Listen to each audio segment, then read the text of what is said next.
त्याचा हा विक्रम मोडणं मुश्किलच. जाणून घ्या सविस्तर. आयपीएलच्या 18व्या हंगामात 14 वर्षीय वैभव सूर्यवंशीनं हवा केलीये.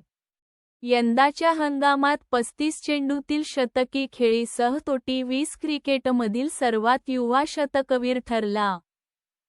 पंजाब किंग्ज विरुद्धच्या सामन्यात 40 धावांच्या खेळीसह त्याने आणखी एक महारेकॉर्ड सेट केला आहे. 4 चौकार आणि 4 षटकाराच्या मदतीने त्याने 15 चेंडूत 40 धावांची खेळी करताना एकही धाव पळून काढली नाही. टी20 क्रिकेटमध्ये फक्त बाउंड्रीच्या रूपात सर्वाधिक धावा करणारा तो सर्वात युवा क्रिकेटर ठरला आहे.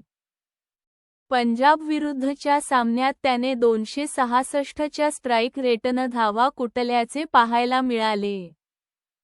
वैभव सूर्यवंशी याने यंदाच्या हंगामात 6 सामन्यात एका शतकाच्या मदतीने 219.10 च्या स्ट्राईक रेटसह 195 धावा केल्या आहेत.